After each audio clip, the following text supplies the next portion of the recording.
Hey everybody, George Soto here. I am really excited to be joined by Canberk Beker, who is part of HockeyStack. And I have to say that HockeyStack, as we were chatting a little bit in the green room, is really just like exemplifying all the awesome things that we're, in my opinion, and I think that the space will agree, just given the motions of the successful companies out there. You're really a model of what you should be doing in B2B marketing today, from like the social content. I see you all over LinkedIn, not only with a lot of the awesome like entertainment sort of branding kind of content, but then you back it up with quantitative research and data, which I think is like the way to do that. So anyways, thank you so much for being on the show. Really appreciate it. Hi, George. Thank you so much for having me. Absolutely. And I know you're dialing in from London. So let's dive in. I've sort of set the premise that, you guys are really crushing it. And if you were to think about 2 or 3 growth strategies that all B2B SaaS companies should be testing, like yesterday, and notice I mentioned testing, right? Because, given that you're an attribution company, and this is the fact of the matter is we have to test stuff, right? We have to figure things out. A lot of people expect us to know everything right away, and sure, there's playbooks, but we absolutely have to test. So if you were to think about those 2 to 3 sort of growth strategies, what comes to mind? I think the first thing is to understand what is not converting. And I do this in every company that I start working for. And I generally spend like a week or two to listen all of the gong calls, to go through all of the close loss reasons in the CRMs, because I feel like most of the people focus on only what is working and focus on their ICP. But we also need to be focusing on what is not working. And I really like this analogy. In the Second World War, the engineers were looking at the planes that were shut down, and they were trying to actually improve the structure of those planes. But the thing is, those planes were shut down, but they didn't crash. So it means that they actually didn't need to improve that areas. They needed to improve the other parts of the planes, because if they got shot but didn't crash, it means okay, it is not the huge problem. And I have the same approach in the companies. Okay, we are converting and we will scale what we are converting, but we also need to understand what is not converting. Do we see a pattern in the closed loss deals? And so far, I have never seen a company without any pattern. There's always a pattern. Sometimes it is about specific job titles. Sometimes it is about the industry or CRM that they are using. So I think the first growth strategy is to understand what is not converting, so that you can improve that journey. Or for example, if you are not converting because of the lack of feature, if you see that in a pattern for coming from specific industries or specific job titles, okay, maybe you should exclude those from your targeting for the time being, and you need to focus on then what is already working. Got it. And I had a quick question. I'm assuming that the part in the buyer journey that you're starting to focus on analyzing is post discovery call, post first call kind of information. Yeah, definitely, because okay, the top of the funnel is important, but if we are already generating enough top of the funnel people, then we need to focus on the pipeline and we need to focus on the revenue. Got it. Awesome. Any other sort of growth, sort of tactics that really come to mind? And as I go through your blog, I find so much awesome content, especially like really, actually, I should say, across the entire funnel. Like that's interesting part, because originally I'm not a content person, and I had always been a paid first person. I always knew about paid channels, all of the campaign strategies, but the content side has never been my strong side. But as we discussed before the recording, Gong was one of the first companies who really smashed content marketing.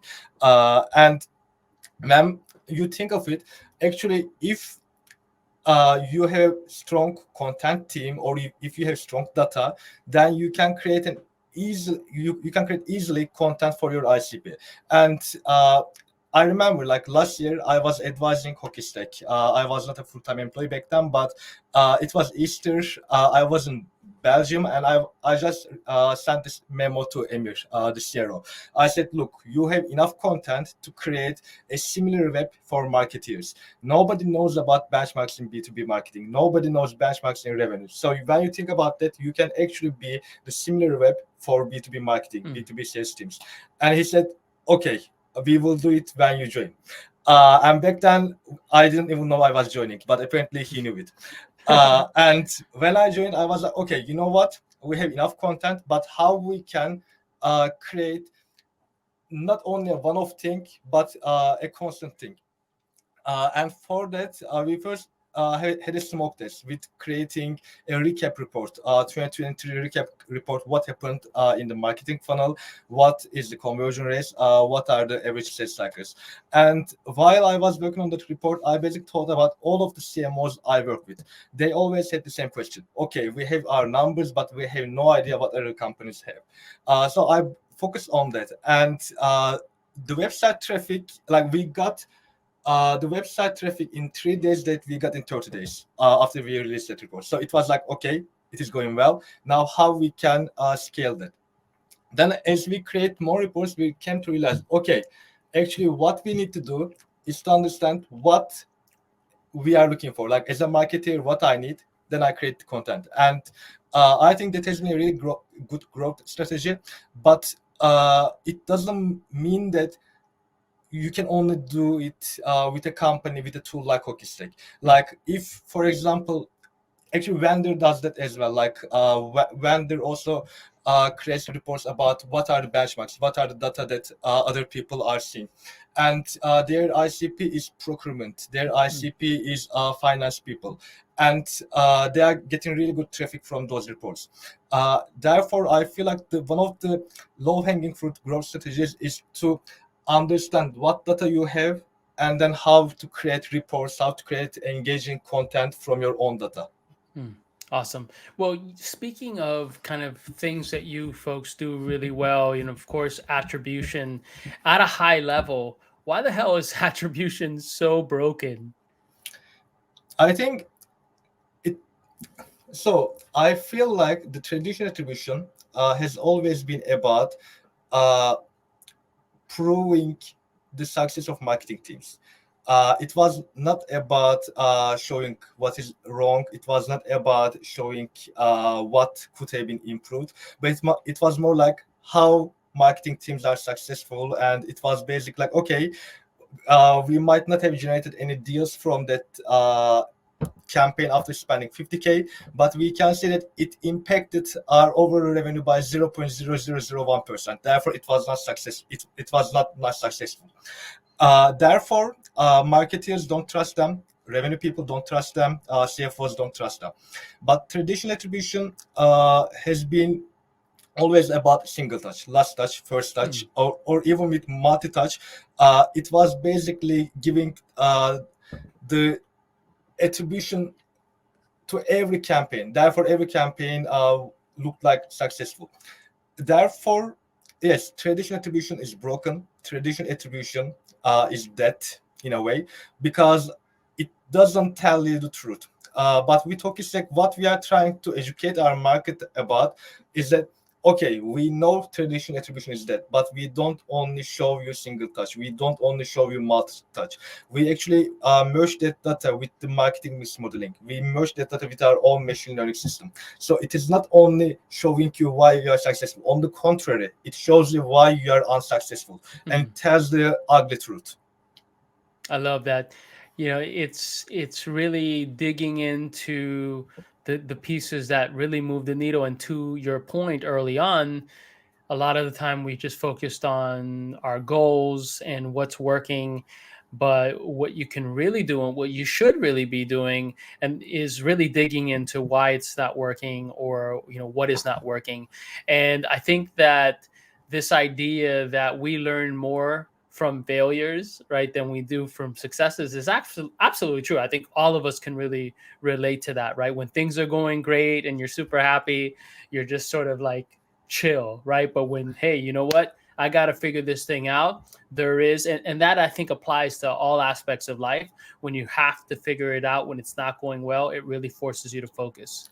Exactly. And when we think about traditional attribution, people generally go to a traditional attribution tool, start a demo with a traditional attribution tool when things are going bad, when they are getting pressure from their executives, when they are getting pressure by their C-levels, because they need traditional attribution to show that they are not successful.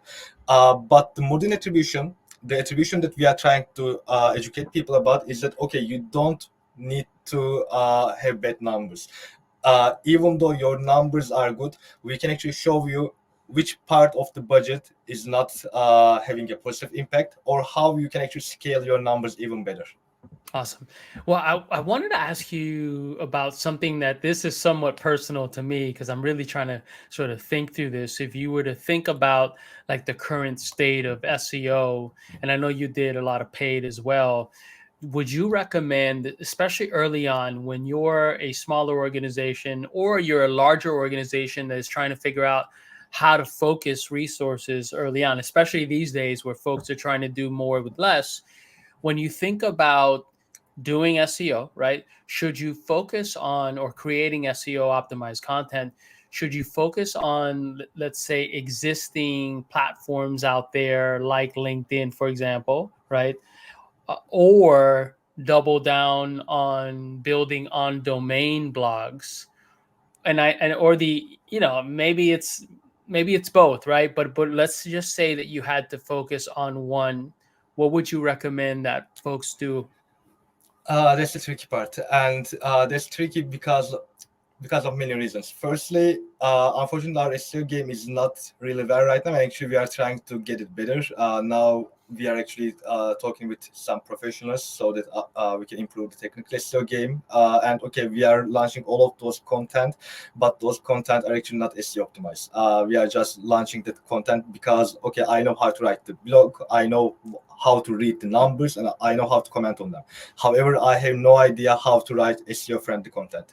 And 3 years ago, I was working at DeepCrawl, which was a technical SEO platform, and our customers were all enterprise, and I was actually able to see their return on investment coming from all of technical SEO, all of the organic SEO, organic traffic.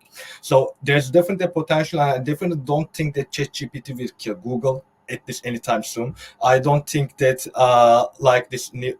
I love AI, but people will still be searching on Google. Like, I don't think it will die in the next 5 or 10 years, or at least Google won't die before fighting. And therefore, I think the organic content strategy, organic SEO is really important, especially it like I I think multi-channel is crucial. We cannot solely rely on LinkedIn. Okay, our LinkedIn game is amazing, both on the organic side and on the paid side. And I know that, I appreciate that. However, it doesn't mean that, okay, LinkedIn is working, let's just focus on LinkedIn. Okay, the time is limited. We have only 9 people in the whole company, so the amount of things we can do is limited. However, this doesn't mean that we need to ignore the organic side. Therefore, okay, even though one channel is working, it doesn't mean that we just need to focus on that channel. Unfortunately, we have been doing it for the last couple of months, but starting with probably next week, we will be working on the organic side. Yeah, in a nutshell, organic is very important, and people will still be searching. People still be looking for some specific keywords. And for example, one of the reports that we launched, apparently it made top of the Google, even though we don't have any organic SEO game, any SEO game. So if you actually Google how many touch points do you need to close a deal in B2B SaaS, it is at the top. Perfect. But obviously, our other reports also have incredibly beneficial content, and we need to be showing them. And it doesn't need to be about conversion, but it needs to be about education. They might not be ready. People might not be ready now, but at least we need to be there, and we need to be able to show that, okay, we have written about that, and when you are ready, you can come to our website and convert. Got it. Just So like HubSpot did, to be fair. you got it. Got it. Yeah. So it sounds like we have to figure out a balance, right? We can't Yeah. ignore one. Even if you're rocking and rolling on LinkedIn, you should put some emphasis on the organic, on domain stuff. So Awesome. Well, I just actually wanted to highlight one of the reports that you just alluded to because I thought it was awesome. It's what does it take to close a deal, right? And so, yeah, I think that the ability to actually understand touch points and how many touch points, what touch points need to be engaged to generate, for example, a MQL, right? A lot of people are talking about MQLs are dead and all that. For me, that's just a lot of like fluff and noise. Like there are frameworks to be able to understand steps in the funnel. For me, that's all it is, right? Like, I need to understand it so I have a little title, right? The idea that a prospect goes to your website and engages on a web form and submits or signs up to your product or whatever that conversion experience is like, to a object that gives you an email address and a name and those sort of things. You can call it what you want. Traditionally we call it, right, MQL. So I like that we can continue to not try to reinvent the wheel there. But some things that I wanted to highlight, and I highly recommend that folks go to HockeyStack and search for what does it take to close a deal, because some very interesting data points, 54 touch points. And again, I'm not going to speak to every data point here because there's a lot of stuff, really great stuff there, but 54 touch points to generate an MQL after the first website visit. And contrary to a lot of people who have been bashing email, right? Email seems to still be a really powerful channel, right? And so what I thought was interesting was from touch points at the very top of the funnel to MQL, email marketing and YouTube reduces the touch points to MQL. And one of the other ones I thought was interesting was TikTok ads increase your touch points, which may be that it sucks you into this hole, and then you're looking at cat videos or who knows there, right? But I thought that was interesting. And then I thought that the MQL to SQL, right? So again, folks, that step to a closed deal was still the website and then of course the email and I think LinkedIn, right? LinkedIn ads were pretty powerful. So it's really good to see that I think the areas that we have been talking about as a category are still viable, and so we shouldn't be freaking out. Is kind of what I took from it. Was like, okay, cool, right? It's still the traditional channels are still working. Yeah, exactly. And there are a couple of really interesting points. But I'm going to start with the MQL part. I used the definition of MQL in the first report, recap report, and people went crazy. And people were like, okay, but what is MQL? And they were like, okay, MQL is an ebook download. MQL is a webinar registration. Although I specifically said in the beginning of the report that what we mean by MQL is demo form submissions on the website, high intent demo form submissions. But people went crazy because apparently I shouldn't be using the term MQL. Then after the first report, I started to have a methodology in the beginning of the report, and I just say I'm using MQL because I just like using it and I don't care. And yeah, I don't think we need to change definitions. MQL is a high intent form submission, and it is the first stage of the funnel. And in terms of the general report, the first interesting thing was definitely email marketing, because that was something that I haven't been actually focusing on for a long time. Like I was like, okay, everyone sends emails, and do emails really convert people? Apparently they do. And actually, after we created that report, I created an email nurturing strategy for HockeyStack. Literally, it was the first thing I did after we released that report. And the other interesting thing was TikTok, because now we can prove with data that it is not helping you. It is actually increasing your journey. It is actually making your journey longer, and it is actually more damage. It gives more damage than being beneficial. And same as with display ads. These ABM platforms for years they glorified display ads, and they said, okay, you can reach your ICP through Forbes.com, through all of those websites. But when you think about that, like even without the data, when you think about it, those displays have always been like the billboards on the highway, and they haven't been really efficient. And now we can actually prove that, okay, they are not efficient. But yeah, definitely the email marketing was most surprising one for me. And to be fair, I have been testing YouTube for last year, and I was kind of seeing a similar data at Cognizant. And now it is really good that we can actually prove that data for all of the customers we have. Awesome. Canberk, thank you so much for taking the time to chat today. Really appreciate it. For everyone, go and check out HockeyStack. There's, again, as you probably picked up, incredible content on the blog, but also check out all the social channels.